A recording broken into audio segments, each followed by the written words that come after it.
Oh yeah, we're starting now, I guess. Okay. So, What up, y'all? My name is the American Dingo. I'm here on the BoonePod. My nuts are out in the studio. You know what I'm saying?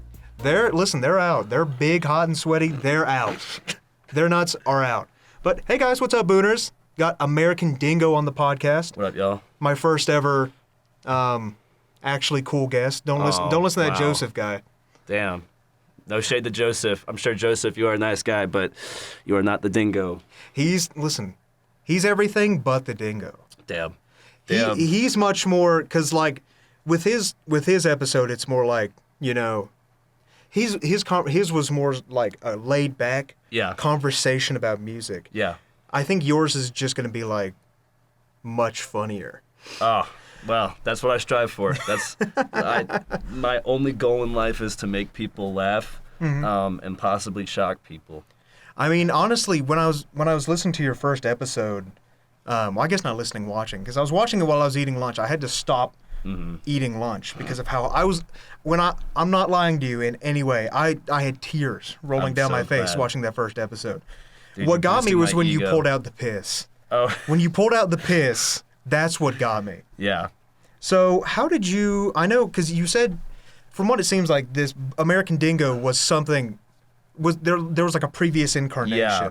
So American Dingo is this is a long story. It started way back in 2020, COVID, pandemic, whatever you want to fucking call it, and we're 90% of recent podcasts. Yeah, yeah. And I just got into like music culture, Rachel music, like going. I was isolated and I had a lot of free time, so I just like started indulging in like music, finding new shit.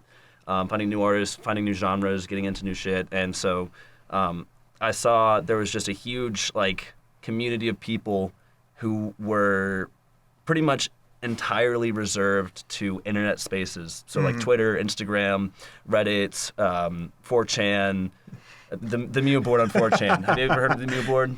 I have. Okay. I've been on there a few times for like 5 minutes. That's why I felt the need to clarify that. I'm not. I do not go on B. I'm not You don't racist. go on poll. I do not go on poll. Okay. I do not. Anyways. Nah, bro. What do you mean? The guys on poll are based. Dude, they're based as fuck. Red pill. Fun fact. One thing I love about the term red pill from the Matrix, and that is a allegory for being trans. And I know. Stupid fucking alt-right neo-Nazis. Use They it watch as the an Matrix allegory. and they just refuse. Yeah. They refuse. Like, no, that's not what it's about. I swear. They took the red pill. They're actually all trans. I don't know if I can say that, but anyways. No, you can. I don't care. Where was I? Yeah, so I just got into all this shit, and I was like, you know what would be really cool? I'm sure I could get in contact with some of these people that I'm seeing and talk to them. So I made it. I started everything. I made the emails. I made the Instagram. I started sending shit out to people. Man, this is eerily accurate to how I started this. And it was like just my little COVID project. Everyone had one. This was mine. And I just started interviewing people. I started it, unfortunately, you know, looking back now, it was with my ex, but, you know, it was still fun. I'm not gonna sit here and be like, oh, that was fucking terrible just because my ex was there, you know. But we got a few responses. We got one local person, my ex's brother, and then 3 people. And those people were Jordan Mason from Jordan Mason and the Horse Museum, Tyler from Your Arms Are My Cocoon, which is a screamo band, or I guess bedroom pop, indie, Midwest emo screamo. It's a very That's a lot interesting, of things. yeah. That's a And then, blender of a band. Hayden Rodriguez of For Your Health, and Jordan Mason was the big one because they're very important to me, and you know, it was just kind of surreal to have them on the podcast because their album's like very much, you know, Divorce Lawyers, I Shave My Head is one of my favorites, and it's a very popular thing on the internet. But then like Your Arms Are My Cocoon and For Your Health, I'm not saying I'm the reason they're blowing up and touring, but it happened after I put the episode out. So coincidence? I think not. Tyler, Hayden, you're welcome. No, I'm just playing. It was because what I tried to do is I was like, I want to find bands that are either established or I'm almost certain are going to be fucking huge, and at least in small internet communities.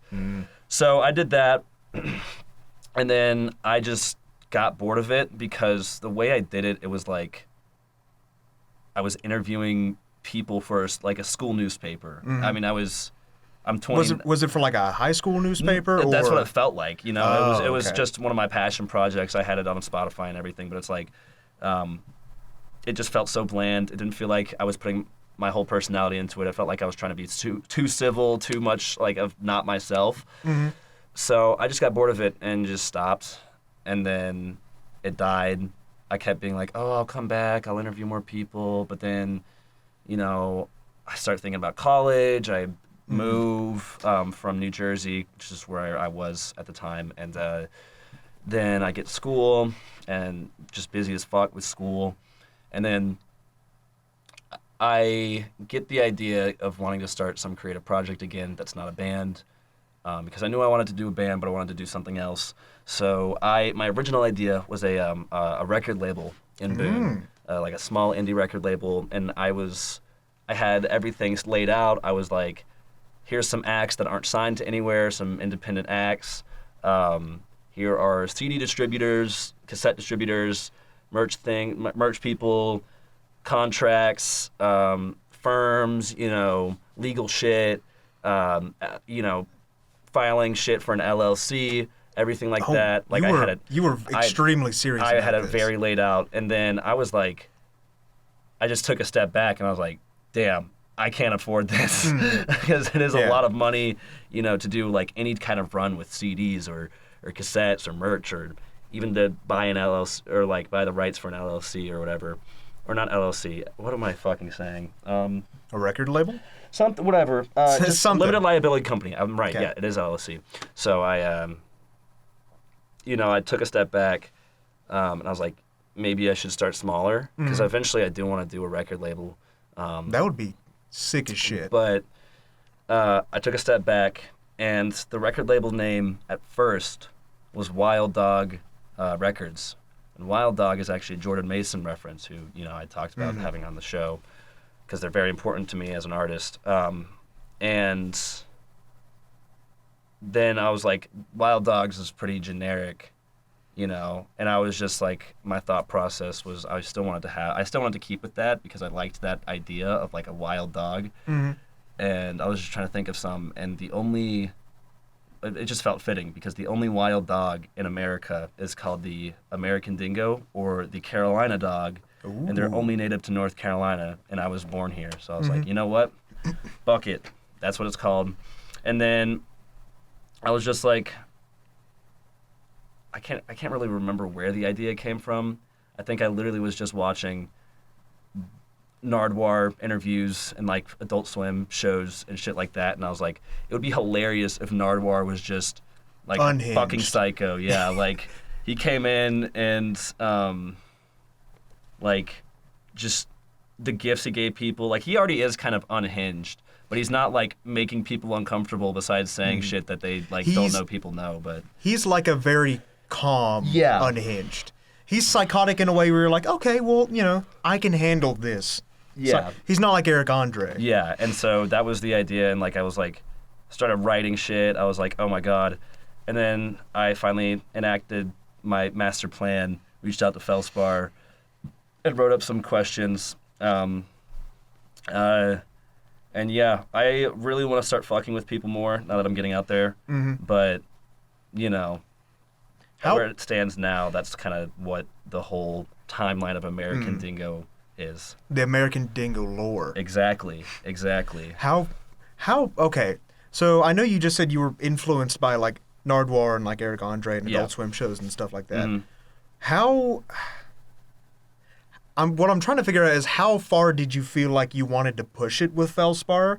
Because I feel like on some angles you were like, I want to do a serious interview. Yeah. And then on the other end you're like, I want to make people piss their pants laughing. Yeah, so that's why I wanted to do. I want to find a nice medium between that, because I want to actually like find stuff out about these dudes that people don't know, or like bring some shit up. Like with the Oolong interview, the most recent one, I was like trying to fuck with them, and like I didn't fuck with them too hard, but I would just like, you know, I tried to do the Nardwuar thing where I say something that's like, how the fuck do you know that? And I did, and they were like, yeah, you cannot put this. That is so personal. How the fuck do you know that? But it's like I do want to like with Felspar. It's like, isn't the name of your third child Olivia? No, I can't even say it out loud right now because they're like, you can't spell that shit, you know? And so but no, I do want to, since Felspar was the first episode and I was still testing shit out, I really wanted to tone it back a little bit, and I wanted the big thing at the end with the sex slave, which was my buddy Logan. Shout out Logan. I just wanted to take it slow, and that's kind of what I did for the first few episodes. And I kind of put more emphasis of like jokes at the end or the in-between segment, like the in the field shit or like Battle of the Bands or my Judy Hop song, you know? Dude, that's what got me was the Judy Hop song. I was sitting there, I like spit out my lunch. I was like, it was, oh my God, I was crying. So, fun fact, that is actually not the full thing. The full thing was a 5-minute rant about how it's not wrong for me to want to fuck Judy Hopps. And I sat there and I watched it and I was like... You're like, I don't know if I can put this out. You know, I'm already doing shit that future employers, if they ever see this, I'm not getting a job. And I was like, I cannot fucking put that out on the internet. So that's somewhere in the American Dingo vaults. Oh, it very much is. I have the edited video. It is full. It's just somewhere. It is. It's on my computer. Because that's one of the biggest things. Because I remember I was talking to it about Joseph in my last interview, how so much of his band stuff is just locked away somewhere. But then apparently a lot of it's like completely gone, deleted forever. I'm like, no. I'm like, I don't care what you think you're making is bad. You need to keep it somewhere. Well, I did that with Jackson's Music Show. I still have all those podcasts. They're off Spotify. You can't access them. I'm the only one, because they exist. I have every single interview, even the ones I never released. I have them edited. I have the old intros and shit. You know, I'm very, very... Like, I like to archive because it's always fun to look back on things. Oh, my God. You're somebody after my own heart. That's exactly what I do. I archive and keep every single thing I ever make. Well, I still have... Because I started, like, making music as a producer, like making rap beats or dubstep or whatever, and I still have... I'm pissed because when I was in 4th grade, when I first started, like, DJing and making dubstep, I was like, oh, this is dog... You started making... dubstep and DJing in 4th grade? Yeah. That is the coolest thing I've ever heard. Well, it's a lot less cool when you figure out I was inspired by My Little Pony to do it. No, listen, a lot of people get their starts from something like that. From like maybe a cartoon they watched as a kid or something. I was DJ Light Show. That was my My Little Pony OC. And do you have a drawing for that? Yes. Do you have a pony? Yes. So I was a really fucking edgy kid. Let me see if I can find this shit. Oh my God. Would it be okay if I show this to the viewers? Yeah, absolutely. If I put it in the episode? There's a really... I may either put it in the YouTube video or maybe post it on the Instagram. There's like there's a I don't know where the fuck to find it, dude. Oh, I know where to go. I'll go on Google Photos. That's the deepest lore I think you can go with somebody. Oh, it's learning that they had a My Little Pony OC.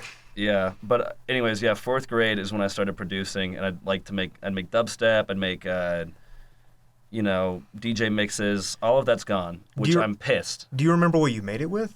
Did you make it with like GarageBand or something? Okay. Yeah, I was going to say, because it's either like some random music app off the App Store or like GarageBand. No, I learned I was trying to learn how to, okay, here we go. This is so embarrassing. There's definitely better pictures, but this is when I was in my fucking edgelord phase when I was... in 4th grade. Oh my God. Yeah. Is that an eye patch? Is that what that is? He just got scratched across the eye. Oh, okay, I see. I'm trying to find because I have more pictures of my OC somewhere, but that's kind of if I find another one, I'll send it to you. But yeah, and that would be absolutely amazing. But it's like I don't have that shit, and I think about it all the time where it's like because it wasn't good, but it was like it's an important part of my history that's just gone forever. You know? Yeah, I love going back and looking at that kind of stuff, like all the sorts of drawings I made in, like in elementary school or something. Yeah. like 2 years ago, I scanned them and digitized them. So I've got them all on like a flash drive somewhere. But I love going back and looking at that shit. Yeah. Because it's just like, wow, I used to be deranged. Yeah. I still kind of am, but I try not to be too deranged. But there's certain things. Oh, this is going to get way deeper into the lore, too. My fan fiction that I made in 5th grade. What was it about? It was My Little Pony. It was just like me and my friend were like transported to the pony world. Were you were you turned into ponies? Yeah. Okay. Of course. Okay. Of course. And then we were like supposed to save the world or something. It wasn't weird. We were 5th graders. We weren't like into all of the weird part of the fandom. You weren't like that weird. Those weird fan fiction guys. Yeah, yeah. Because I was. So you were like a normal fan fiction. I was fucking 11. Kid. You know, there's only so much I knew, and there's only so much I wanted to know about, and what I cared about was more like just the show. But yeah, it's just like archival shit like that. I still have beats. It's crazy that this is what this is. It's like a direct correlation of what's led to American Dingo. Yeah, it is. It really is. It's like my experience with music as a like 10-year-old finding dubstep from my brother in 3rd grade, which I guess I wouldn't be 10, but you know, it's whatever. And then finding more dubstep through My Little Pony, and then starting to produce because of My Little Pony, and then that got me into music, and then I was just kind of very faintly on music, and then I get more into it in high school, and then that led to Dingo. So yeah, My Little Pony is the reason. Is part of the reason American Dingo exists. Well, I'm really glad.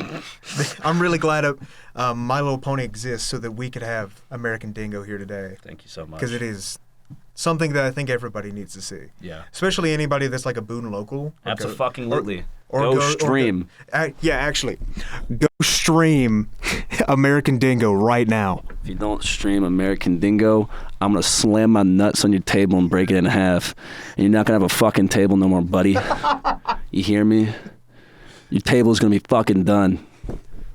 This is gonna be so horrible to edit. I'm so sorry. I'm so sorry. Look at the bar. No. Much. It's fine. It'll be hilarious.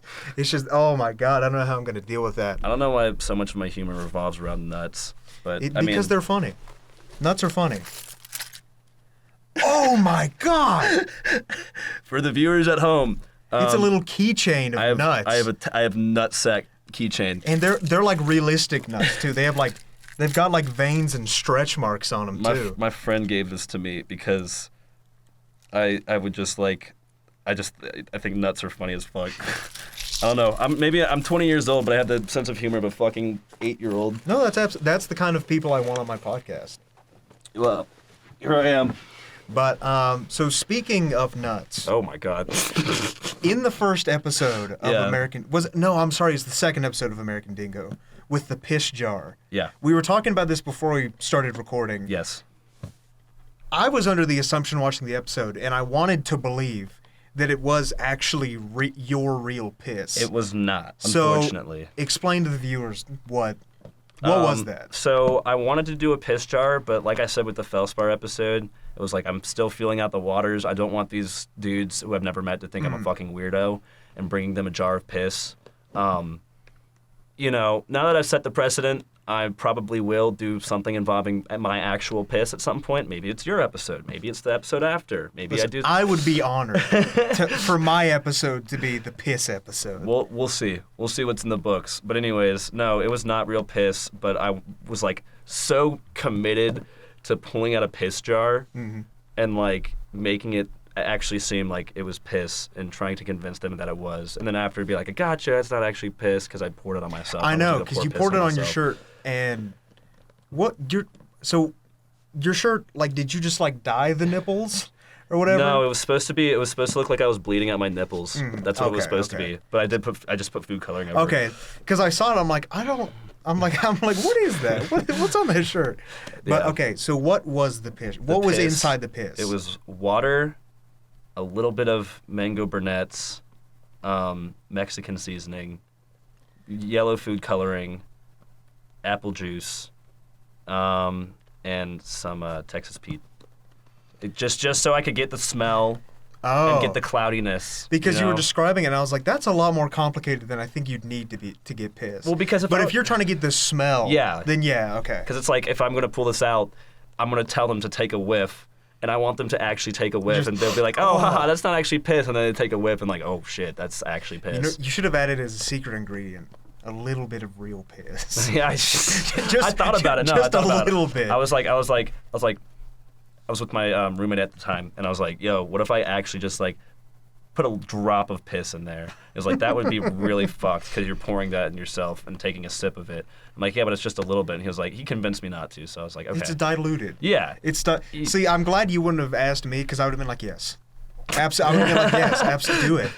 No, I just recently rewatched Jackass for the first time, and that's kind of convinced me to not drink my own piss because there's the. Have you ever seen Jackass? I have seen all 7 of them.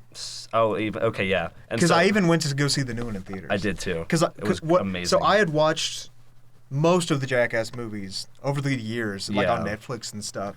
And then after the new one came out, I went to go watch the new one in theaters, and then literally while I was sitting in the chair, after the movie ended, I bought a 7 DVD box set of every Jackass movie. Fuck yeah, man. It's every Jackass movie plus the 2 Bad Grandpa movies. That's awesome. I need to just sit down and just watch them all. I forced my girlfriend to watch them because she was like, well, because I like to associate with like a lot of like punk skater culture, and I was like, this is very important to the subculture that I'm like associate with, and she was like, why? What the fuck are you showing me? So yeah, Jackass 1. What convinced me not to drink my own piss is the yellow snow cone, where he makes a snow cone out of snow, pisses on it, eats it, and then just starts ralphing everywhere.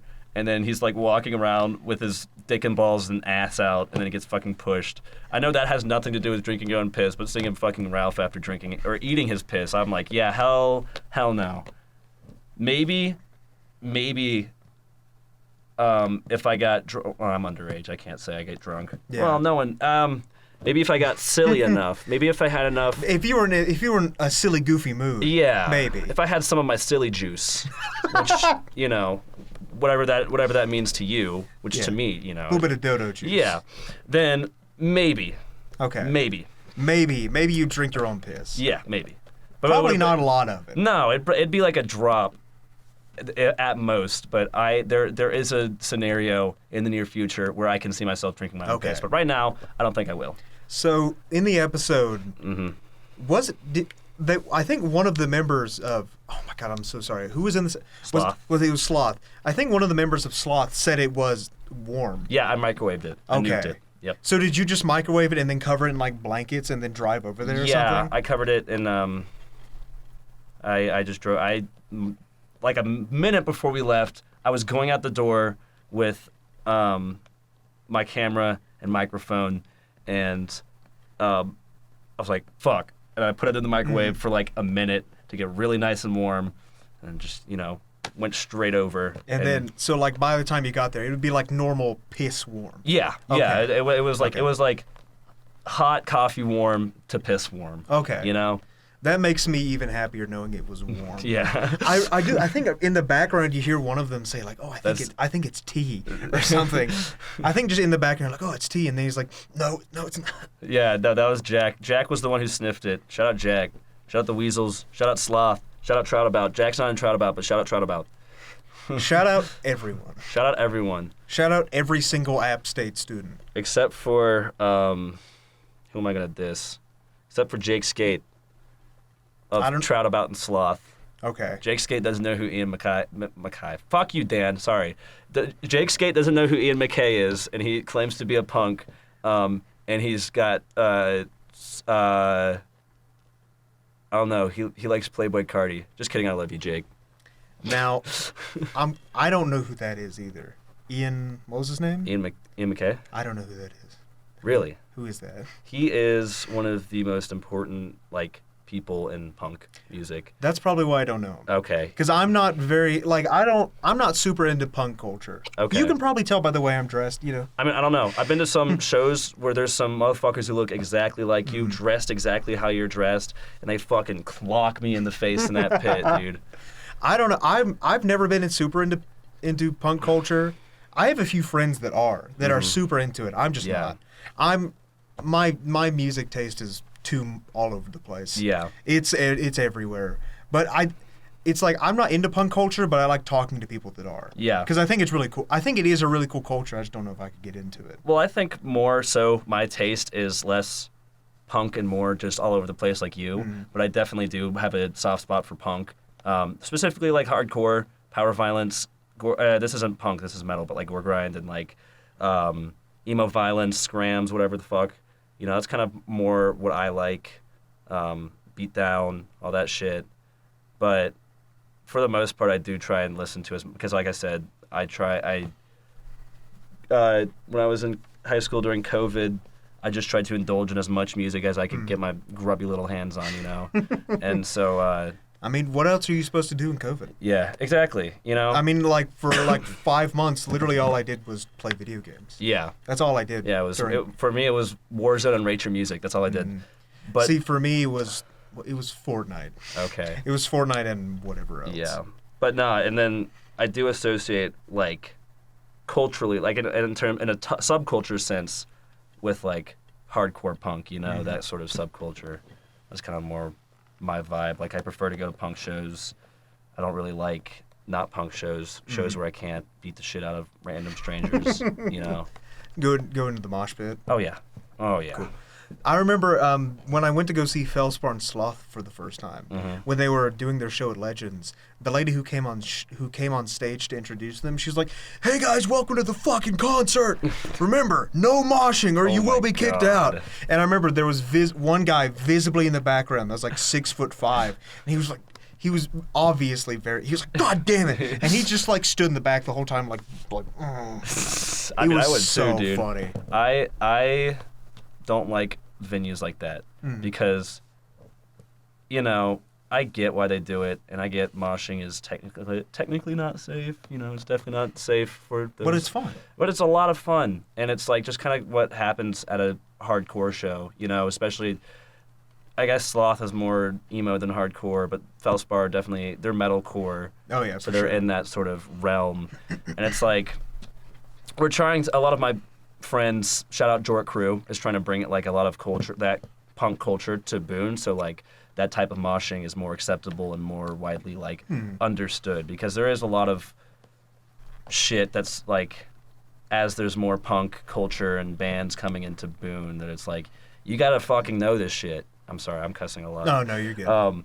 You gotta know this stuff, and it's like, I don't know, that's why I like Howard Station. Howard Station's kind of the front runners of the punk revolution in Boone in terms of venues, because they don't really, their only limit is crowd surfing.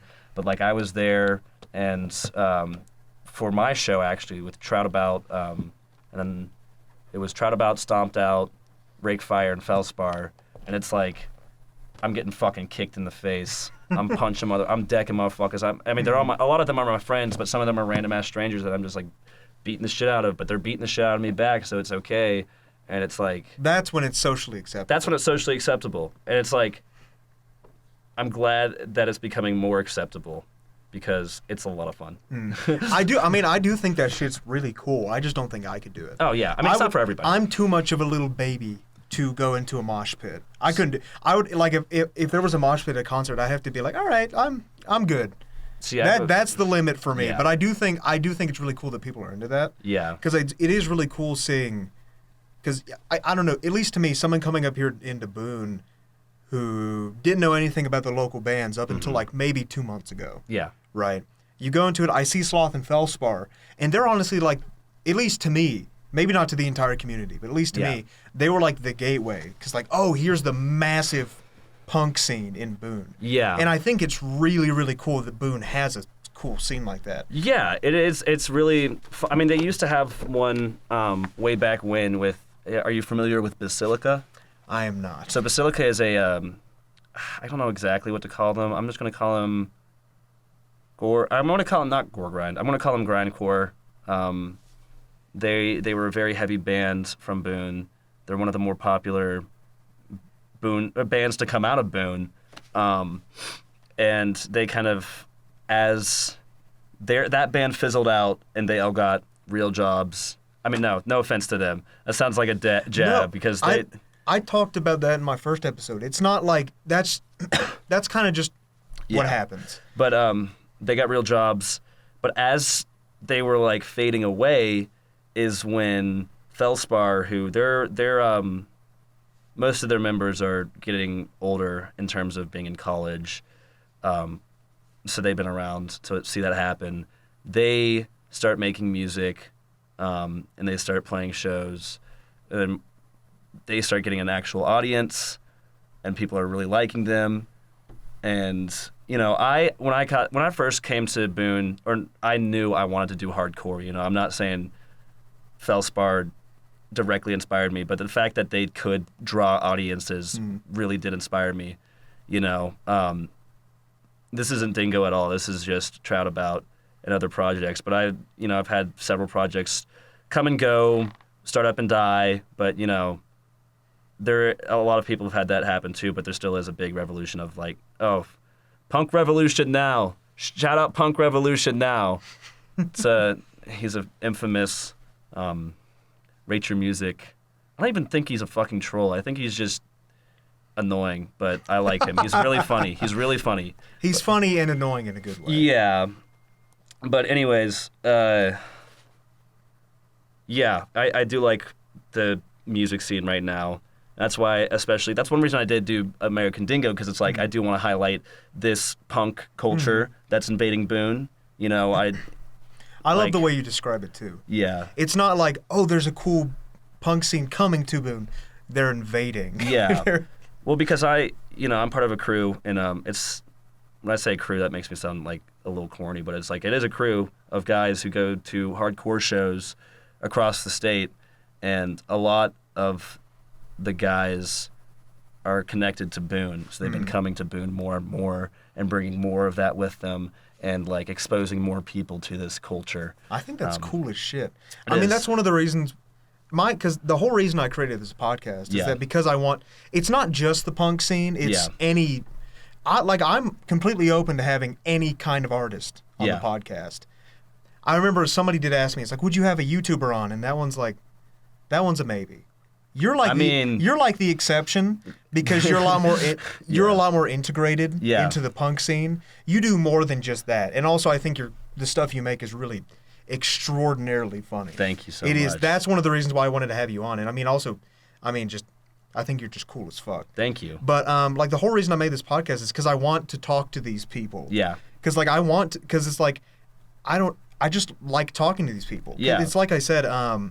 A lot of the people that make music in college, it's a very much like a temporary thing. Yeah. Because after they graduate, they get real jobs, their music fizzles out, just like you were talking about. Mm-hmm. So it's like, I want to talk to these people while they're still doing the shit that they love to do.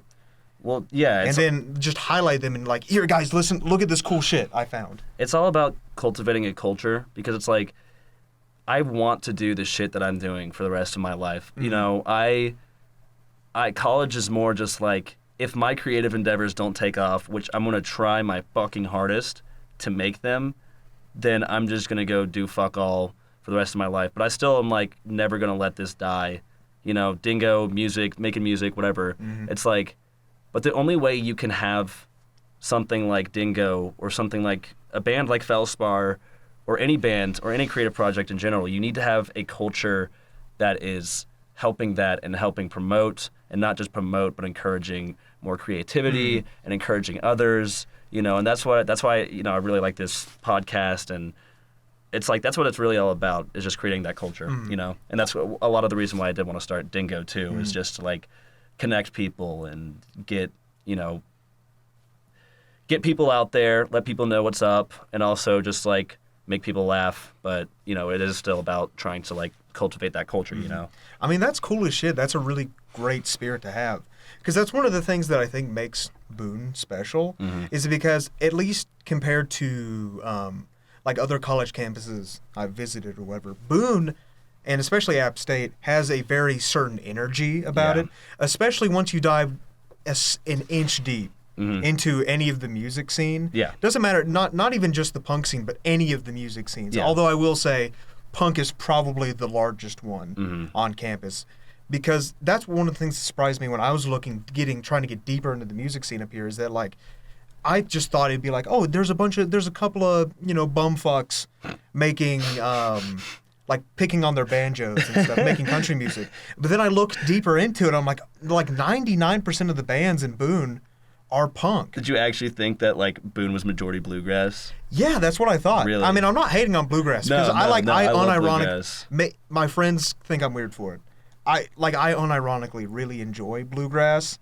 It's not like that's all I listen to, but like I do enjoy it. Dude, yeah, like fucking Mandolin Orange. It's one of my, I fucking love. Trampled by Turtles. Oh my god. Yeah. Don't even get me started. I'm a Raleigh boy at heart, you know? My dad's from Boone, so I do love bluegrass. But no, it's like, it is like, I feel like it definitely is. Well, that's what drove me here is because I knew I wanted to go to a school in the South, but I was like, I want one that still has an art scene around it and like a music scene because I want to have creative projects. And it was like, state, yeah, it's cool. I'm a Raleigh native. You know, it would be nice to be close to home, but I don't want every house show I go to just be a fucking jam band at a frat house, you know? Yeah. And same thing with ECU, same thing with UNC. Wilmington, UNCW, that might be like the closest competition to Boone, but even still, there isn't like a whole lot of variety out there. And there is a decent amount. You have fucking Weed Eater, but I'm sure they're not like college. They didn't start in college. I don't know when Weed Eater started. That's something I should know. But it's like, Weed Eater's stoner metal, by the way, in case you didn't know. But they're from Wilmington. But it's like, I think comparatively, that's the closest you can get to Boone. But still, I think Boone has a stronger culture. I think it's probably because we're on top of a mountain. Yeah. Some part of me genuinely does believe that. It's because we're on top of a mountain. We're kind of hard to get to, out of the way of everyone else. Boone is a really good breeding ground for artists and stuff. I think the thing about Boone is that Charlotte and Asheville both are closer to Boone than like a lot of other places in the state, and those are kind of like Charlotte less so than Asheville, but those are kind of like the arts districts of the state, if you will, where it's like that's where a lot of creative projects are going to come from, and that's where a lot of like, because a lot of my friends I know went to art schools in Charlotte, or they were just like in Asheville, and there's a really big like metal scene in Asheville, and you got the Orange Peel and shit. And I think it's proximity, and I also think it's just the reputation that this is the stoner school. Like UNCW is the surfer school. This is the stoner school. Oh yeah, for sure. And stoners love music. So I feel like that's kind of why it is the way it is. Just kind of a perfect storm of weed and proximity to venues. It's the perfect storm for making music. Exactly. It's perfect. But and also Hayes, the Hayes School of Music is a fantastic music program, like one of the best in the state. I will say though, as much as I like to talk and like get into the music scene down here, I am really lazy when it actually comes to like going to house shows or like any kind of shows, because it's like, oh, this cool band I've never heard before is playing at this house, and I'm like, I don't want to go. Well, house venues are fucking dead anyways, because there's the noise ordinances are so weird here. I have parties every now and then at my apartment. I am shocked I have not gotten the cops called on me, because it's like, if you are making a peep, like listening to your music through your headphones too loud, like 11, and your grouchy ass old ass neighbor who's lived there for 200 years is gonna call the cops on you, and you're gonna get your shit shut down. The guy who sits in silence in his reclining chair reading the newspaper. Yeah. He hears one note from your headphones. He's like, "You fucking piece of shit." No, he's not even gonna do that. He's just gonna straight call the cops, and then the cops are gonna give you a ticket or whatever. No, but it's like Greenhouse, Hillside. I think the Creek home place, Creek something, whatever. Just all these venues, they show up, they do one show, cops get called, they get shut down. Yeah. And that's what pisses me off. And it's like, there are good venues here, like I said. There's Black Cat Ransom, Howard Station, Legends, but house venues, which is where a lot of like college culture comes together, it's just non-existent here, which fucking pisses me off. It's like a one-time thing. Yeah. It's like you do it once, everybody had their fun, the cops are going to shut it down. Yeah. I will say, I went to one house show. It wasn't my favorite experience because I was straight edge at the time, and I was not drunk, and I was not high, and I just went and fucking chain smoked cigarettes and listened to the music, and that does not sound like a good. And then time. I was like with my ex and her friends, and I was like, they were like, "You want to go?" And I was like, "Yeah." You're sitting there like, yeah, let's go. Cigarette hanging out my mouth, dude. Yeah, 1,000-yard stare. Just let's get out of here. It was also only until recently that it became like very social. So I'm sure if I went back and I had some silly juice in me. Yeah, just a little goofy juice. Yeah. Or some funny flour. Then Can't forget the funny flour. Yeah. Then maybe I'd have a better time. But I don't know. I think for what I look for out of a concert is not what the house shows provided.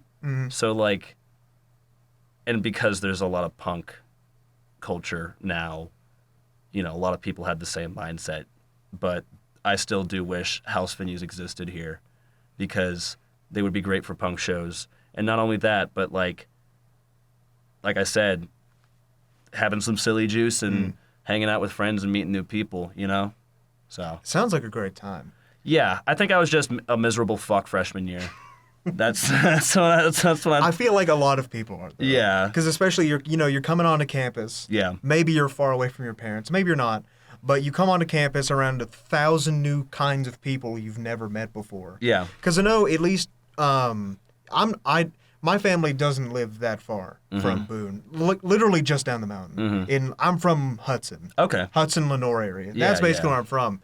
And so, at least when I came up here, I don't want to say it was a culture shock, but it definitely kind of was. Yeah. Because, you come from Lenore, everybody there, gun-toting, MAGA Trump Republican. Yep.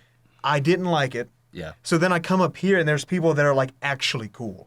Yeah. Right? People that are, like, I actually enjoy talking to for more than 5 minutes. Yeah. And it was a massive culture shock for me. I'm sure. But, I don't know. Well, I kind of experienced something like that because I lived in Raleigh for 13 years from like being born to age 13, and then I moved to South Carolina for 2 years, and then I moved to Jersey from South Carolina for 4 years, and I went to high school in New Jersey. Man, and you've been everywhere, huh? Yeah, it sucks. Don't move. Never move. But like the transition from South Carolina to Jersey, that must have been insane. it was fucking insane because it was. I mean, I'm very glad that it happened. Because I saw so much that I would have never seen if I stayed in South Carolina or North Carolina. Even if I still went to App State, if I stayed, I would not. You wouldn't be the same person. Yeah, I wouldn't be making music. I'd probably be in fucking like Kappa Nu or some dumb fucking frat like that. I don't even know. Kappa Nu, if you're listening to this and then you're an actual frat, I just pulled out Greek letters from my ass. No offense. I'm sure you guys are lovely people. It was just a figure of speech. Anyways. No. I'm gonna fuck every single frat. Except for, oh fuck, what's the Jewish frat? The Jewish frat here is actually Are they chill. cool? Yes. Okay. My girlfriend and all of her friends were like, that was the only frat I ever felt like I wasn't gonna get assaulted at. Because they're well then, yeah. The Jewish, whatever the name of the Jewish frat is on campus, they're the only cool ones. Yeah. Fuck everyone else. Yeah, because they like to spike drinks for a living. So, it's fucking crazy to me how so many have been kicked off for spiking drinks. And like it's not that hard to, hard is it to just be a normal, good person? Yeah. It's not hard. Like, I'm sorry you have to pay for friends and, drug women. You're just a fucking miserable human being at that point. It's the same people who watch Andrew Tate. Yeah. It's like, fuck them. For sure. Except also Kappa Sig, because my cousin went to Kappa Sig. Okay. Those are the only officially endorsed frats by BoonePod. They're the only ones I officially recognize. I loosely recognize Kappa Sig. I definitely actually endorse the Jewish frat because I went there once and it was. Were they cool? Yeah, they were cool. Okay. It was my first ever frat party, and I'm with a bunch of drunk freshmen. I'm the babysitter. Because this was at the start of the semester, and I realized it was like I joined the freshmen for their pregame because it's my roommate's little siblings who are like my little siblings and they're friends. So I was like, yeah, I'll be the older brother. I'll be the cool sophomore pulling up and hanging out with the freshmen. And I get there, and, you know, they're freshmen. They can't handle their silly juice. And we get to the frat, but it was like, for the little bit amount of time I was there where I was not babysitting the freshmen, they were really chill, and everybody there was chill. And they didn't know who I was. Door person was like, yeah, come on in. You know, a lot of frats wouldn't do that unless I had, like... Unless you knew a guy who knew a guy who knew a guy. Or if I had, like, 5 women attached to my hip and a handful of Tito's. All right, you can come in. You can come in. Yeah, they're like, you can come in, but only for, like, 5 minutes. They can stay for the rest of the night. But it's like, they would just let me in. I go in. I'd start talking to some people, get their Instagrams, get past a joint. I may or may not have hit it. Allegedly, I hit it. Allegedly. A joint of the funny flower? Yeah. Which is, you know, not weed. It is a type of, you know. Anyways. Yeah, I don't know why you'd be smoking that stuff you pull out of the ground. Yeah, exactly. You should only smoke funny flower. Exactly. Because it makes you a better person. Exactly. Just like silly juice. It just makes you a little silly. Makes you a little silly. It just makes you a silly little guy. And if you get like, too silly. like that guy from American Psycho. Like that. Just makes you a little silly. Just a little goofy. Just having a little goof. Just a little guy. No, I feel like a lot of the frats, though, they'd watch American Psycho and they get Patrick Bateman. They get the exact wrong statement. Dude, wait until they hear that a woman directed American Psycho. Wait till they hear a woman wrote the book. They're going to flip. They're going to absolutely flip. Wait till they realize that Patrick Bateman is an allegory on how fucking awful white people are. White men. White straight men. It's an allegory for how bad it's not even an allegory. White yuppie culture is. It's not even an allegory. Right. It's just straight up like, white straight men, you guys are the fucking worst. It's a movie you watch to realize, man, the 80s sucked. Well, okay, honestly, if I could go back to, I've talked about this with a lot of people, I would love to go, like if I had a time machine, the only time I would do coke is if I was in an 80s club and like fucking Depeche Mode was playing and there's like strobe lights. That sounds like... That's the only acceptable situation to do coke. Yeah, like I would never do it now. But like, because I know I'd get addicted. I wouldn't do it in the 80s, 70s, whatever, or 90s, 70s, not 80s, but 80s. I'm gonna have a coke finger. I'm gonna have a fucking cue with me, just like Depeche Mode, like all I wanted, all I ever needed. Listen, that sounds like a great time, dude. Right? You're a lot different than me. If I had a time machine, it's like, yeah, I want to go back to like the 1820s. Really? Just go back to the 1820s. Go live in the middle of a state where no one else is. I feel like live in the middle of the woods. That's fair. I feel like, well, it's either that or like 1995. That's fair. When Melancholy and the Infinite Sadness Melancholy and the Infinite Sadness came out. Yeah. Yeah. Is that why? No, I just think the late 90s were cool. The late 90s were pretty cool. I think realistically, if like 95 to like the day before 9/11. That's the golden age of the United States right September 10th. That's, up until September 10th, 2001. I was supposed to be born on 9/11. Were you? My due date was 9/11, but I ended up being born on Friday the 13th. Do you know how cool that would have been if you were like, yeah, I was born on 9/11? I know, but Friday the 13th is also pretty cool. That is pretty sick. My birthday is like, it's like, oh, you were born right before Christmas. Oh, yours December is Christmas 20th. Eve? Oh, Christmas Eve. Damn. Does that mean your birthday kind of sucks because it gets mixed in with Christmas? No, it's just that so I get all of my smaller gifts, but then all the big gifts. Okay. Like, it's like, oh, you'll get your Xbox on Christmas and not your birthday. Yeah. So, I mean, it's that kind of stuff, but it's never like we just don't celebrate my birthday. Yeah. It's just like, you'll get your big stuff on Christmas. Yeah. No, but I think realistically, if I had a time machine, I'd get a tab of acid and go feed it to a medieval peasant. Listen, but I feel like a lot of people are like, oh, you couldn't hand a Dorito to a medieval peasant. Dude, that motherfucker's eating that shit up. I was going to say, the medieval peasants ate like acid bread. Yeah. All the time. Like, they're used to it. They eat horse shit mixed with rat shit.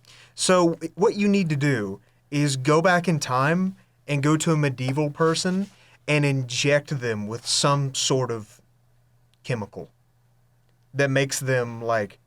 Actually, no, go back in time, inject a medieval peasant with steroids, and then just let him loose. Yeah, just let him go into the King's court. Go back in time inject a medieval person with steroids, hand them a Glock 19, and send them on their way to the king. Yeah. There will be a revolution in Europe. Hey, so, this is SARMs. This is pre-workout. This is Four Loko. This is a Glock 18. It's fully loaded. That's all you need. That's all you need. You could just leave it at the Four Loko. Shit, dude. That's kind of like what I eat every day. Besides the Glock, I don't eat the Glock, but I was gonna say, how do you eat a Glock? I'm schizophrenic and have a gun. Okay, yeah. Shout out all my I love bugs and critters. Shout out all my 305 shooters. I'm schizophrenic and have a gun. I know exactly what I love that video. I quote that all the time. Oh my god. I one time said I was like playing a family game night, and it was one of those things where you like write down an answer and you have to guess who did it or something like that. And I wrote down, I'm schizophrenic and have a gun, and my brother loses his shit, and my mom's like, Jackson. Can't say I was that. like, Oh my god. Okay, so anyways, maybe to get back onto it, something that resembles a topic here. Yeah. So, I'm sorry, I know I watched your episodes and all this stuff. Which episode was it when you were just walking around in the daytime interviewing people? Was that episode 2? That was the first one. Was that the first episode? Mm-hmm. Okay. So, have you ever thought about doing another episode like that?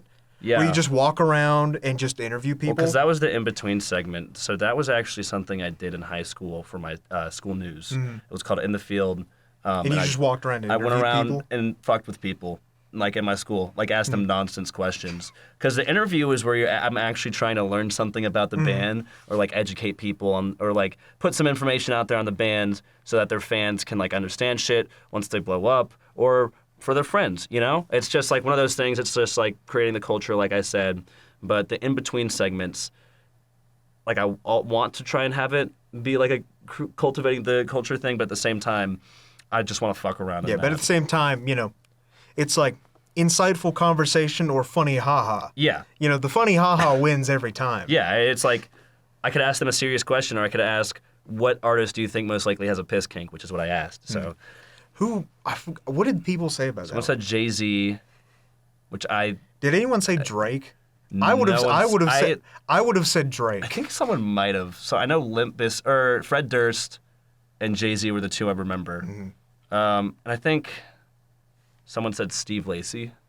Or no. That would check out. Yeah, I think Steve Lacy would check out. Steve Lacy likes to get pissed on. But if you would have asked me, I would have said Drake. Yeah. Because that checks out. No, I agree. So also shout out Drake for what? Did you see that? The apps, yes. Yeah. Because I saw that on Twitter and I was like, what the fuck? Do you know the Drake curse? What's the Drake curse? He wears a sports team's merch. Are we about to get nuclear bombed? Yeah, we're about to not win another game for like 5 years. I hate to brain on your parade. My roommate hates it every time we have a football game, so he'll love it. Okay. He hates Drake, Okay. but he loves it. Okay, that's fair. Maybe, I don't know. I'm iffy on the football. It's not like I hate it or I love it. I haven't even been to a game yet. So I was raised in Raleigh, like I said, and I was from a state family. So I went to so many NC State games. So I fucking love football. I'm a huge football fan. I haven't gotten to a lot of the games, and I've left early for most of them.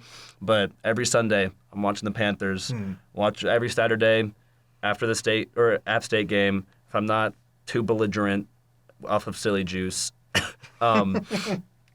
Allegedly, Allegedly, I'm watching every other college game day game. That's a cool little tidbit. Yeah, I feel like it's something you wouldn't expect from me because I'm wearing an emo shirt, like Tim's, and a Supreme beanie. You know, it's like, and I have an Alexis on Fire patch on my jean jacket. But it's like, you know, it's one of those things about me just because of where I was raised for 13 years of my life. It's like.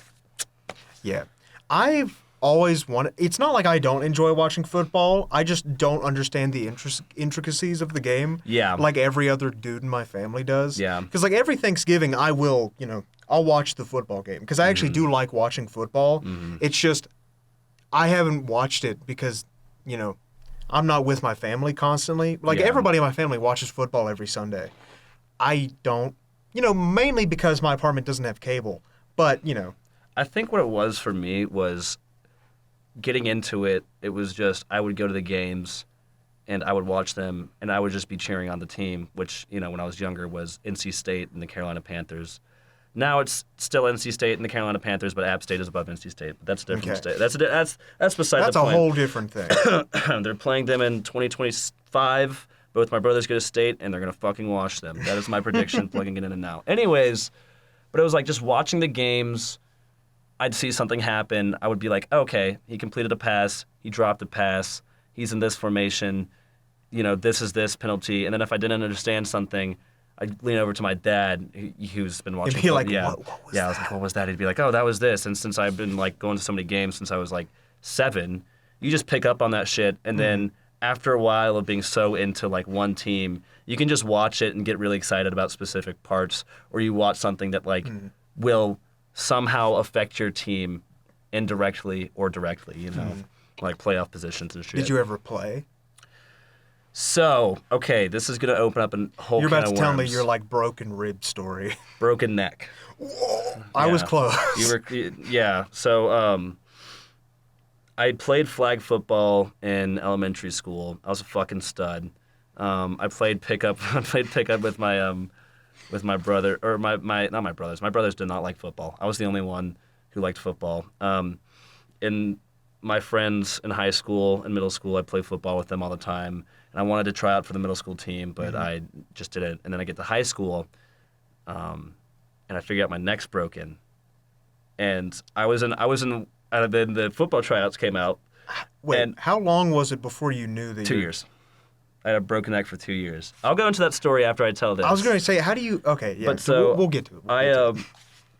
I get to the weight training for football, and I get to the squat portion, and I'm like, hey, I'm not sure if I should put this bar on my neck because It's broken. And they're like, what are you doing here? And I was like, okay, like don't show up to the next workout. You just look over and your head's like that. Yeah, you're just like, yeah, I don't know if I should put this bar on my neck. They were like, it wasn't that bad, but it was like, they were like, yeah, you can film if you want. So I did, but it was like, it sucked because that fucking ruined my football career. And then it was like the recovery and getting my neck stronger and whatever. Because I do love playing football, and I'm another secret about me that you probably might not be able to tell from looking at me. I mean, I'm tall, but I'm also a very athletic person. I love most sports.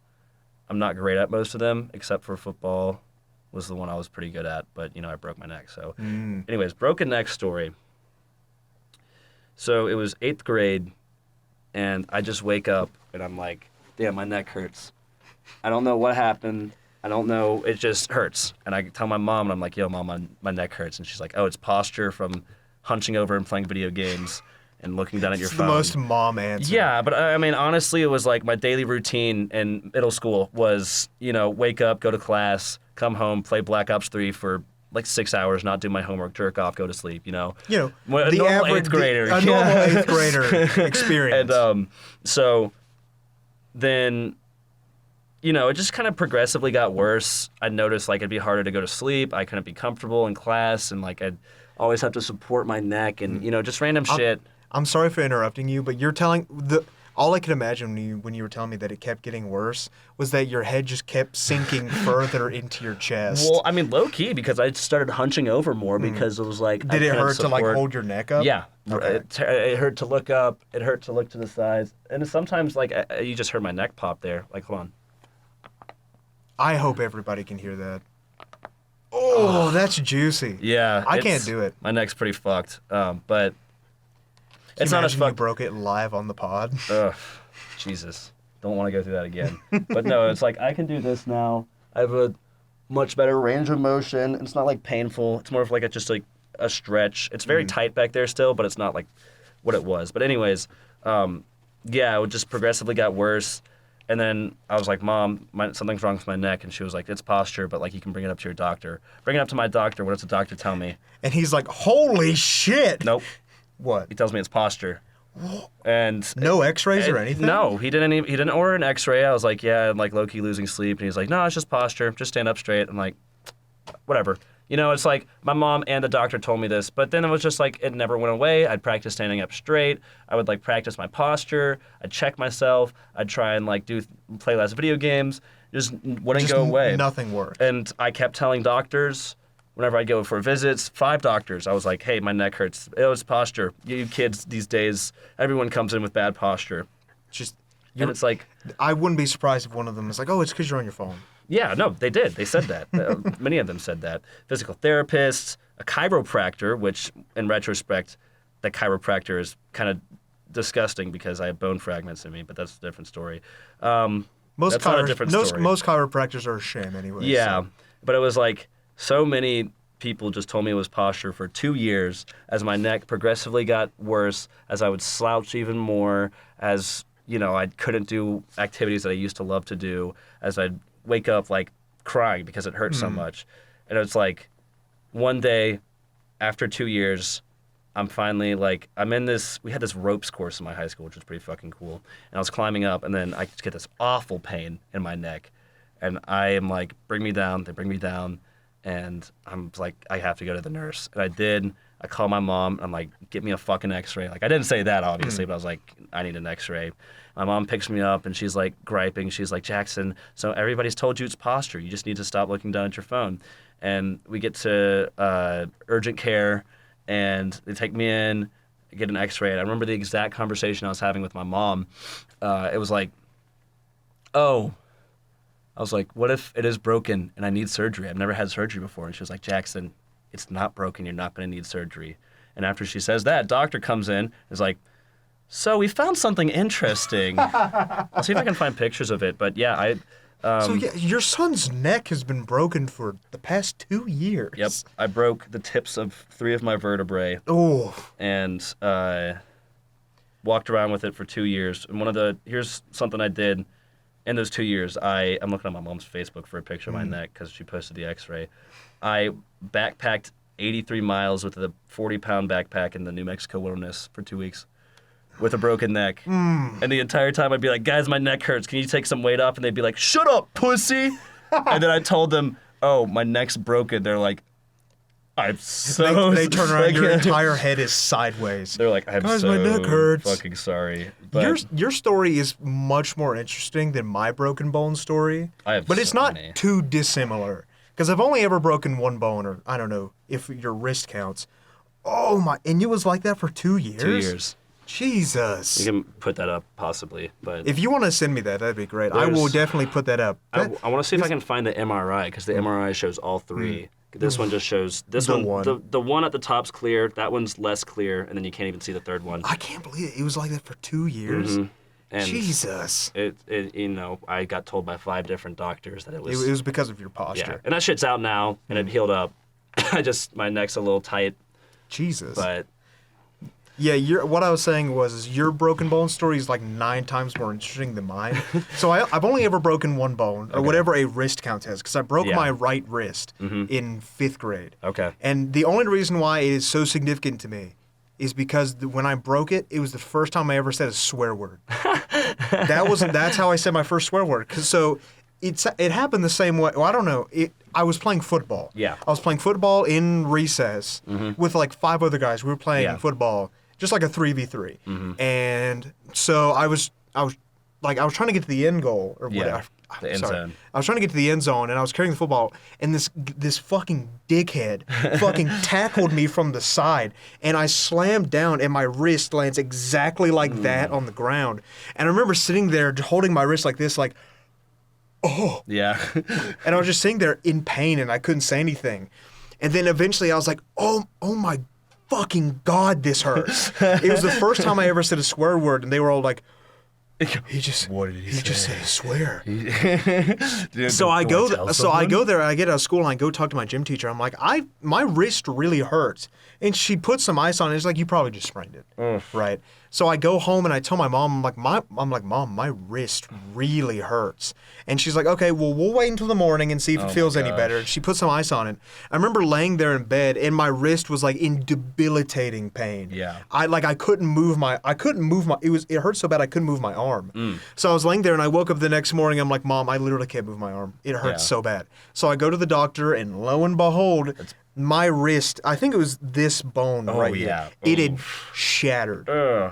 So I go to there, and I get a cast, and somehow my mom's like, all right, you can go to school now. I'm like, what?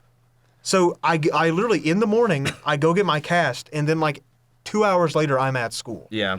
Still can't believe that happened.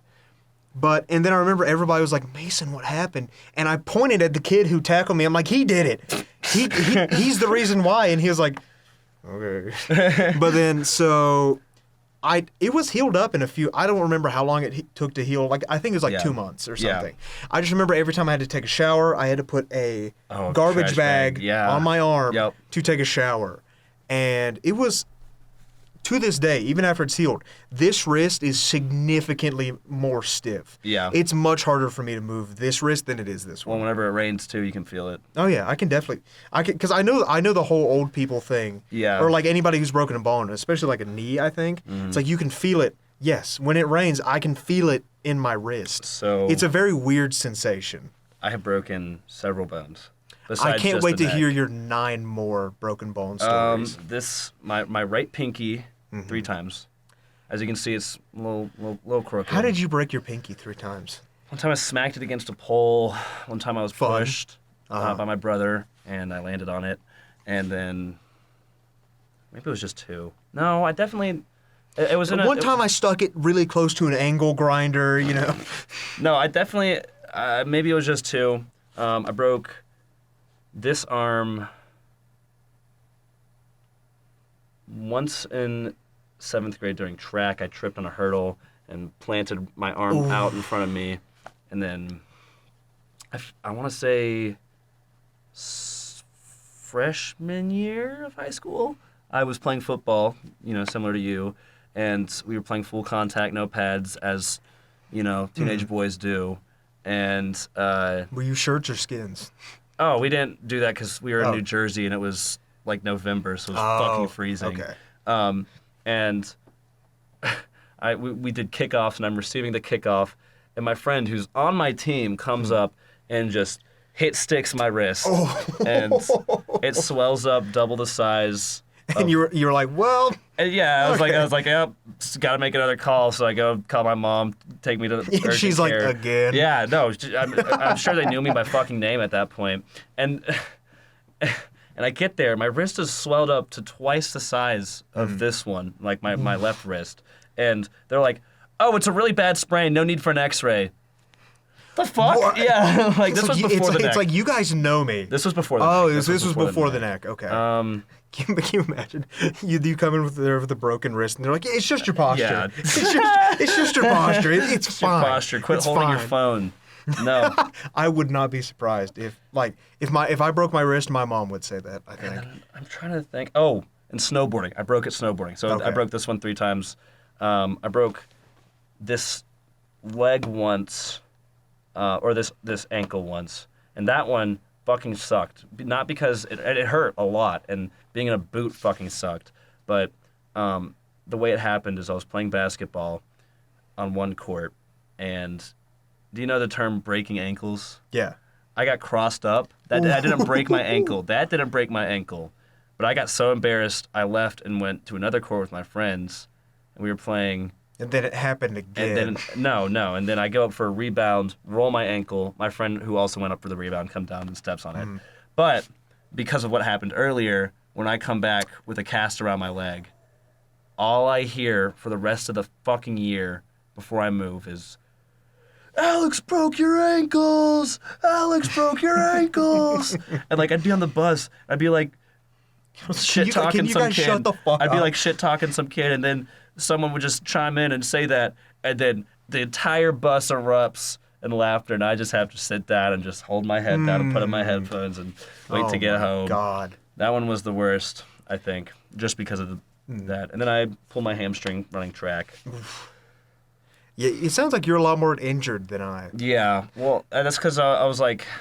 But it sounds like you were a very sportsy kid. I'm a shithead. I'll say that. I'm a shithead. I have very little regard for my safety. I have regard for others people's safety, but not yours. But not mine. Okay. And a concussion. Okay. And that's from basketball, but. I'm like the complete opposite. Yeah. Like, because as soon as I broke my wrist from that football, I'm like, I'm done. Yeah. I've barely played sports since it. Like, because especially my dad, is like, why didn't you play football? Because, I have like a very, like, he's like, you have like the perfect body to play football. I'm do. like, I won't lie. I know, that's what everyone's told me in my entire life. They're like, you'd be great for football. But I'm like, I do not want to break another bone. If I lined up, or it's like another concussion. It's like I don't want to get a concussion. If I like lined up, and I was like running the ball, and I saw you on the line, I'd be like, fuck. You're like, all right, I'm sorry guys, we're not playing. Yeah, give it to someone else. You know. I will say though, I think my concussion story is a lot more interesting than my breaking bone story. What's that? So I've only ever had a concussion once. Okay. And I think I was in 5th grade or maybe 6th grade. Mm-hmm. Late elementary school, early middle school. I remember that. But I was sitting there eating dinner with my family. And then apparently, I don't remember this. I just blacked out. Just like I was chewing food and I just swallowed and I blacked out completely. Oh my God. And apparently what happened was I closed my eyes and fell over and knocked my head on a cabinet and slammed my head on a cabinet. And I remember waking up and being like, what? Because I had no memory of it. Did you have a seizure or something? No. You just passed out. That's what my mom swears on her life that I literally just passed out. Wow. It's never happened to me since. I don't know what happened. I don't know if like my airway got blocked or something.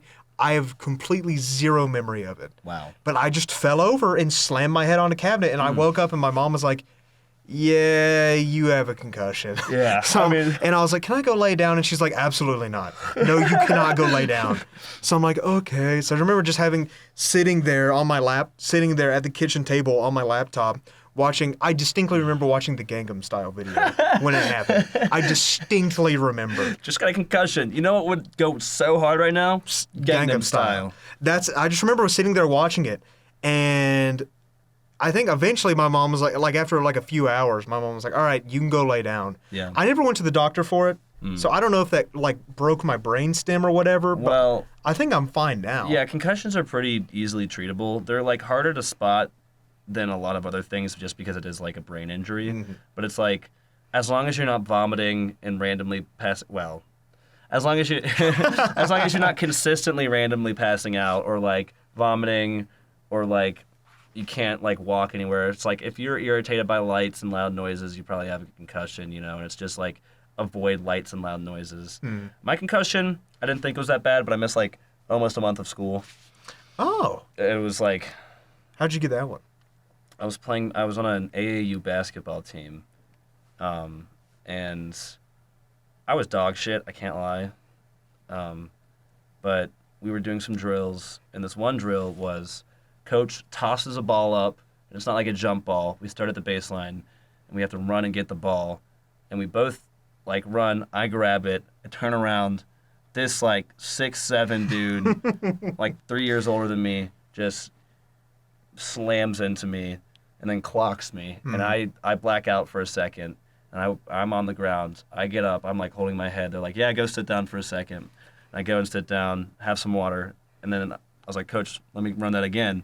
I do it. I hit a nasty hook shot. I can't lie. I sank that shit. And then you passed out. And they were like, oh, I guess you're better, Jackson. I said, no, I am not. And I sit down. I call my mom, and I'm like, Mom, pick me up. I think I have a concussion. And yeah, I did. So. Actually, I kind of had this as a blocked memory. Mm-hmm. I just remembered I did play sports a little bit after I broke my wrist because I was in middle school, and I don't even remember how I started playing, but I started playing on a Christian basketball team. Oh, yeah. For a local church. Yeah. And I just remember we would talk Bible verses, and then it's like whenever we played a game against another team, it's like, you technically never lost or won. You guys just had a fun time playing. I'm like, fuck that shit. I want to win. I didn't play for that long. I think maybe I played for like 6 months. I know exactly what you're talking about though, because when I was in South Carolina, I did shit. That's my homework alarm. I got all my homework done, so it does not matter. But the only option for playing basketball outside the school, because I didn't make the school team, was that shit, you know? And I was like, I'm not a religious person, really. You just wanted to play that. I just wanted to play basketball. I think I was the exact same way. Yeah. Because even since I was a little kid, I'm like, I'm not super religious at all. Yeah. But I was just playing to play basketball. 'Cause I'm like, it's fun. It is. Yeah. I just remember going home, and we didn't have a quiz, but it's like they would expect you to know like a lot of Bible verses, and they would give you like patches to put onto your uniform with like different Bible verses. It'd be like Matthew 3:16 over here and all that stuff. I just remember I didn't play for long. It was kind of fun sometimes. I just didn't like it because we never won. I want to win. Okay, yeah. And then ever since then, I really haven't touched sports. Well, it feels like a weird thing for me to say, but like I play video games. Yeah, no, I do too. But I will say I love basketball. But if you ever want to get back into basketball, you like this idea for American Dingo, circling it back around. It's American Dingo. You're about to tell me some fuck shit. American Dingo basketball, and it's a 1v1 basketball tournament. Except the catch is, you have to wear a shot collar. And every shot you miss, you get shot. That sounds like the best episode of American Dingo I've ever heard.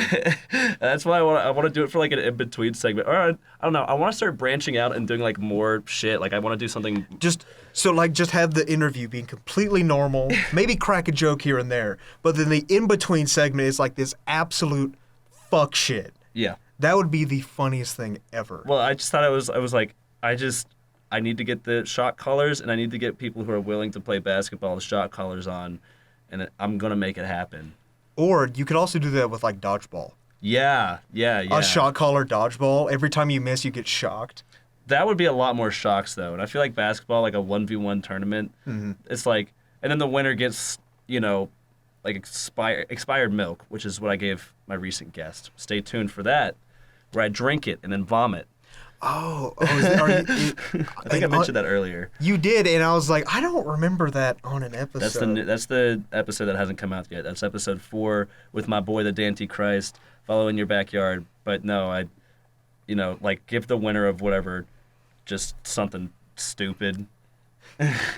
Just, here's a jar of mayonnaise with clams in it. No, I mean, I'd like, it'd be even worse than that. It'd be like, I don't know. Here's some local pond water. Yeah. Or like leeches, like pond water with some leeches. Oh my God, that'd be just hand them a bucket, like one of those metal buckets. Yeah. Hand them a bucket with the pond water and leeches. Well, and then just sit it down and be like, all right, here you go. I think you can get leech spawn. That's actually okay. That's an idea because you can get leech spawn. I think. Or if you somehow can't acquire the leeches, do mosquitoes. Yeah. Just anything like that. That would be, or like a Halloween episode with like you just hand them a jack-o'-lantern filled with maggots. That would be pretty gross. I can't lie. That's like it's like I like doing things that are. I would do that. I would 100% do that. I'm not shitting on your idea, but it's also like... It's like, maybe that's a little much. Yeah, it's like, I think it's hilarious to gross people out, but I would do that to It has to be a sensible kind of grossing people out. I would do that to a band where I know most of the members, so I might do that to Stomped Out. Not some random person. Yeah, Stomped Out. Expect a pumpkin filled with maggots. Well, now they've been spoiled. Oh. Expect something that is not a pumpkin filled with maggots. Wink, wink, nudge, nudge. It's a pumpkin filled with maggots. I don't know. Oh my God, that would be hilarious, though. I think I want to eventually get it to the point, once because I don't have a job right now. I want to actually buy shit that's just ridiculous. Like buy someone I know who's very anti-cop, a Blue Lives Matter flag.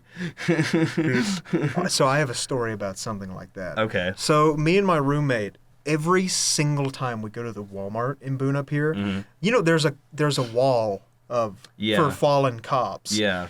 And every single time without fail, he's like, Mason, don't say it. I'm like, it's the bacon wall. It's the bacon wall. And he's like, Mason, don't say that out loud. I'm like, it's funny. You know it's funny. No, because I say shit every time I pass that too. So you're not alone. It's the bacon wall. It is. But he's like Mason, you can't say that shit. I'm like, yes, I can. Have you seen that one picture that's like a cop being dropped out of or cop's coffin being dropped out of an airplane? It says, "Well, I'll be damned, pigs can't fly." I haven't, but that sounds like the kind of shit I would post on my personal though. Based. Maybe not. I don't know. Based. Because the kind of stuff I post on my personal Instagram is like, Usually, like, something that's, like, kind of absurd and funny, but, like, Yeah. at the same time, it's, like, nothing too crazy. We have very similar posting styles, I noticed. Because I'm not sure if do you follow my personal? I think I follow your personal on BoonePod. Did I don't you- know. I don't know if I didn't check it. Did you look through it at all? I looked through it for a few seconds, yeah. I think that gives a good idea. It's just like... But I remember I did look at it. I'm like, yeah, it's kind of Yeah, similar. It's kind of similar. Just like, I don't know, my personal, I know all these people know me. I've got a girlfriend. I'm not trying to impress no woman. Even before I had a girlfriend recently, it was like, I'm just going to post whatever. Yeah, fuck it. If you don't want to see that shit, this is me. Fuck you. I will say the funniest thing about my Instagram, because, you know, I consider my Instagram, it's like, it's kind of weird, Yeah. but it's not like anything crazy absurd. Yeah. It's nothing that'd be like, whoa, why is he posting that? You're like, okay, Yeah. it's kind of weird. Every time I post something on my Instagram, my sister's friends will see it and be like, Jesse, what is your brother posting on Instagram? And they're like, he's posting some weird stuff. Comparatively, all of my sister's friends on Instagram, you know, they post the Sorority girly stuff. yeah, that kind of stuff. Yeah. And then I just post a very weird picture of my friend. Yeah. Or like a weird meme with a very like esoteric caption. Yeah. You know, something like that. But all my friends are like, what the fuck is he posting? They analyze me like I'm some kind of weird animal. It's become to the point though where it's just like expected. I mean, I've just kind of matured. My sense of humor has not, and I just have learned how to do shit better, how to present myself better. But it's like, I post something like the thing where I said Jackson joins the Carolina Hurricanes. And it says, "Pass the ball, yo," famous catchphrase. It was like I posted that. My brother and his friends just lost their shit and started sending it around. So I think it's like the expectation sometimes, you know. I know my roommate was talking to me about this stuff I post on Instagram, and he was like, your Instagram stuff has gotten much worse. I'm sorry you guys can't see my hand signals. It's gotten worse since I got access to Photoshop. When I got access to Photoshop, they're like, Mason, this is... I don't know. It's just downhill. They're like, man, I don't know. Downhill. I don't know if you should be posting this, but it's nothing like bad. Yeah, it's just it's just the kind of weird stuff you'd see on like like iFunny. Yeah. If anyone God. listening to this podcast, Oh my god. I know someone who's going to be listening to this podcast who still actively uses iFunny. Oh. You have to stop. Yeah. I stopped using iFunny in 8th grade, like every normal person did. Same here. Listen. It's the pipeline. You know, you download iFunny in like 6th or 7th grade. The good person deletes it before they go into high school. Well, you see enough gore on the way to school, and you're like, Yeah. why do I have this? You're scrolling through featured at lunch, and it's like, oh yeah, that's just porn. Yeah. It's like that's just porn. It's like I don't want to see that. I'd be like on the bus, going to school. It's like, oh, that's a 12-year-old who just got brutally murdered. Yeah, What- it's what the like I fuck? love going to school. It's like on my lunch break, I love seeing like a 12-year-old being shot in the head with a slug. Yeah. It's like I love that. Yeah, it's great. Dude, give me more of that, actually, iFunny. Please. I want more of that. Please show me brutality that will traumatize me for life. I swear to God, the way iFunny works is that the longer you look at it, not even if you like it, but the longer you look at it, it's like, all right, well, I know what you want to see. Yeah. So, but like the good pipeline is where you uninstall it and Yeah. you never touch it again. Yeah, so my arc with iFunny was very strange because I got it when I was way too young. How young are we talking? Like 3rd grade. That's Yeah, I was way, way, way too young to have iFunny. And then my parents tried their best to control it and make it so I didn't have iFunny, but, They can't stop you. they can't stop me. I found out the password for the parental restrictions, so... There you go. You have And iFunny. so I had iFunny, and I had several accounts. One was a My Little Pony fan account, obviously, for my OC. Well, it's like DJ the two kinds of iFunny accounts are, and it's like either cartoons or anime, Yeah. gore, Or porn. or porn, or gore porn. Exactly. It's one of those Yeah, three. yeah, That's yeah. the only kind of iFunny accounts. And it's like there all are. of them will just randomly also just post funny ass memes, or used to. I don't think they'd be that funny anymore. But no. The funniest thing to me is that my friend that still uses iFunny, he'll send me a meme that he got from iFunny, watermark. and it'll have a watermark from TikTok, but he refuses to download TikTok. Yeah. I'm like, my friends are the same. I'm like, fucking way. literally every single meme you send me is from TikTok. Why not just get on TikTok? That's like a weird app, bro. Yeah, like, no, I don't want to do that. Dude, because people who don't have TikTok, they're like, they think they have a fucking PhD in maturity. They're like, oh, that's really cringe. Addison Rae. I could maybe understand that in like 2019. Yeah. Because I downloaded TikTok in 2019. Yeah. I think when a lot of people did, because it's like, oh, there's this cringy app that used to be Musically. I'm gonna download it and check it out, and then it's been on my phone ever since. Well, it was like for me, it was like, I always thought of it as Musically because. It's so weird that there's a whole generation of kids that aren't growing up without seeing like Jacob Sartorius Musically era. Like I didn't know what Musically was until it was gone. Okay. Like I think maybe I'd seen one video from it, but like it was gone before I even knew what it was. I had a Musically, and I would use it to I would use it to make fun of people in my school I didn't like who had Musicallys, who were doing the dances where they're like moving the phone around, like zooming in and shit.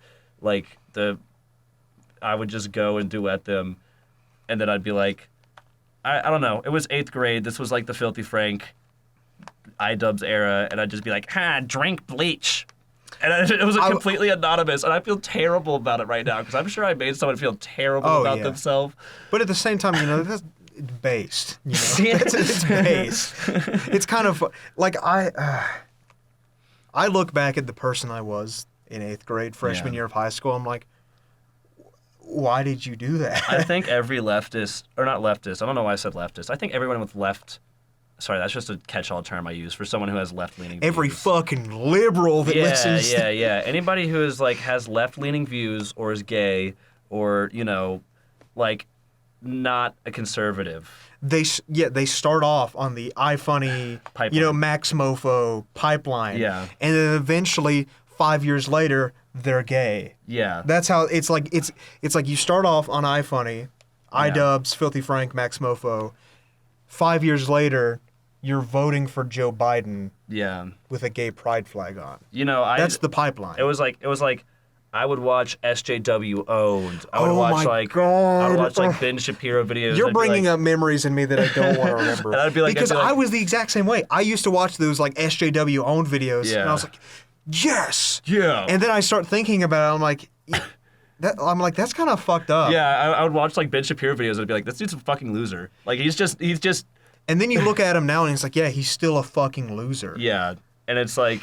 And it was just that pipeline. I avoided it. Some kids fall down it because they're fragile about their masculinity. But it was like, I used to be like, oh, it's okay if you're transgender, but like, they, them, what is that? And now I'm fucking non-binary. I know. Go by they, them. I used to make those kind of just, identify as a helicopter. Yeah. And I look back at it now, I'm like, oh my God, why did I say that? Yeah, well, but it's so fucked up. I look back on it now and I walk around with makeup on and crop tops and skirts and go by they, them. It's like, I've come a long fucking way. The whole, like, alt-right pipeline is just, you get into it at a very like tender age, at like 14, 15. And you, depending on which side you go down, it's just if you fucking learned basic human empathy. Yeah. If you go to the correct path, you learn human empathy and you're like, okay, maybe, let's be nice to people. Yeah. And then you go down the right path, the left path, the bad one. Yeah. And then you're like, oh, fucking, I'm going to get my guns and I'm going to... They're the same people who are like, oh, fuck yeah, January 6th, fuck yeah. Yeah. Well, it's because it's like, I was never like a Trump supporter, I never was like that far, but I was a degenerate 14-year-old in South Carolina and butt-fuck South Carolina. Fuck Lexington, South Carolina, by the way, if you've never been there. I've been there, it's horrible. If you're from there, I apologize. Fuck Lexington. Actually, a lot of y'all fucking suck. If you're from Lexington, there's like a 90% chance you're a piece of shit. I could go off about Lexington, South Carolina for fucking days. It like poisoned my brain and so many people's brains. But anyways, it was like my mom found out. I'd be like, oh, that's so gay. She fucking like took my phone away. And I was like, and it was like, I was a 14-year-old, so of course I was like, oh, what the fuck? That's so stupid. But at the same time, I was also like, Yeah, honestly, that's kind of fair. You know, It's like, you know what? Maybe I shouldn't have said that. yeah, maybe I shouldn't be a fucking shithead. And then you just go down the line. You're like, all right, Yeah. maybe I shouldn't have done that stuff. And then you get to an understanding, and then you're like, I don't know, Dick, I could go for one right now. You say that. You're like, yeah, I could eat lunch. I could go for a cock right I could now. go for a dick, dude. I could get pounded. You know what I'm saying? Vagina's cool and all, and I was raised to like it, but shit, I'm starting to look at this dude like. I mean, my first boner was to Taylor Lautner. I've been new, but that's beside the point. Like, shout out Drake, my favorite lesbian. Dude, I don't know. That's that comes from my favorite that's my favorite TikTok ever. Yeah. It was this guy duetting this video this woman had made that was like, Happy Lesbian Day, and he was like, Happy birthday, Drake. It's the funniest shit I've ever seen. I saw that one. It's like happy birthday, Drake. Drake is He's something else. He is something else. It's funny because for so long he was like, he did make genuinely good music. He was like a revered god in the music community. And now he's just like...